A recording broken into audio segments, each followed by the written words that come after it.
Welcome to Wow Academic channel. I am Shyam Prasad here. I am a member of ACCA and CAMA and I have been teaching ACCA and CAMA since 2014 and I am the founder of wowacademics.com.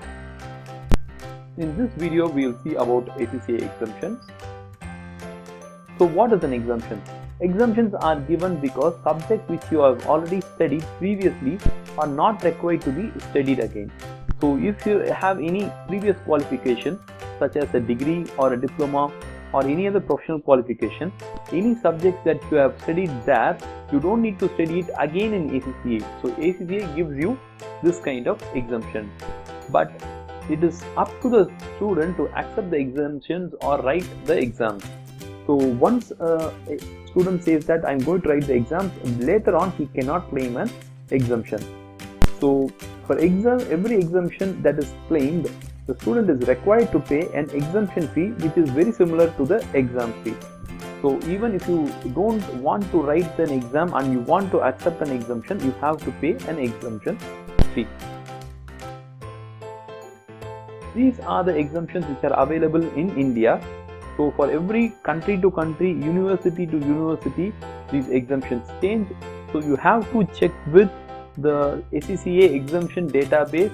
I will provide that link below the video. You can check there for your qualification what are the exemptions that are available. So if you are a CA member in India, you get the first 9 subjects exemption. If you have done BCom, you get the first 4 subjects exemption. If you are in CA Inter, assume that you have completed both Group 1 and Group 2, you get these papers as exemption. So F1 to F3, then F6 and F8, so there are like 5 subjects which are exempted.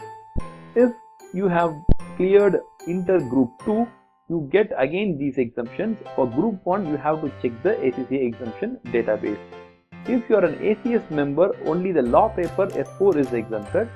If you are a ICWAI fellow or associate and you have 5 years of membership experience, then the first 9 papers are exempted.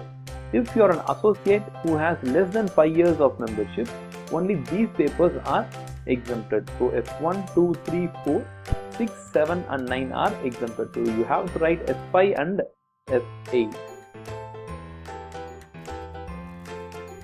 So what happens after you claim an exemption?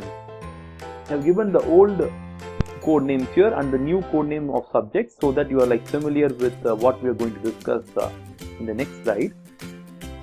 And this is the new code names and old code names for the professional level subjects. Subjects in ACCA are not standalone subjects. Each and every subject is linked to another subject. So this is how the linkages work. It might look very complicated, but don't worry, I'll explain it so that you understand it easily. This is the knowledge level. So you have F1, F2, F3 here. In skills level, you have F4, F5, F6, F7, F8 and F9. In professional level, you have SBL, SBR, P4, P5, P6, P7. So these are the, I am explaining in terms of the older code names. So see how the subjects are linked. So you take the taxation subject at the skills level. It's actually directly linked with the advanced taxation which is called as P6 at the professional level. So you should have a thorough knowledge in the skills level taxation paper. So it's easier for you to crack the professional level taxation paper. You should have this F3 knowledge in order to crack both F7 and F8. So in F7 it is financial reporting and F8 it is auditing. So both these papers require you to have some idea about F3. If you are exempted at F3, so you're not going to write F3 and you have to write these 2 papers, then it requires that you should have some knowledge about this paper, but not 100% of knowledge of F3. But whatever syllabus area this subject has, it might have 25% of F3. So that 25% alone you have to read. F8 also requires around some 30% of F3. So that you have to study for F8. But these subjects are 100% like tested in SBR. So you should have a very good strong knowledge about F7. So they are you are able to crack at the SBR. And F8 is like tested vigorously in another paper called as P7 or AAA. So it's advanced auditing and assurance. So you should have a very good knowledge about audit and assurance at this level. Here we will discuss another paper. It's called as F2 or management accounting. So you should be very strong in this paper, so that some part of this subject moves into a subject called as F5 and another part of the subject moves into another subject called as an F9. Have a good idea about what is F2. If you are finding F5 difficult, then you have to refer to the F2 textbook and get a good idea about F2 subject, and then start studying for F5. But not 100% of F2 will be like again repeated in F5, but only like 20% or 30% might ask in F5. The same idea applies for F9 also. You don't require 100% of F2, but at least some 30% of F2 will be in F9. So you should have a rough idea about F2.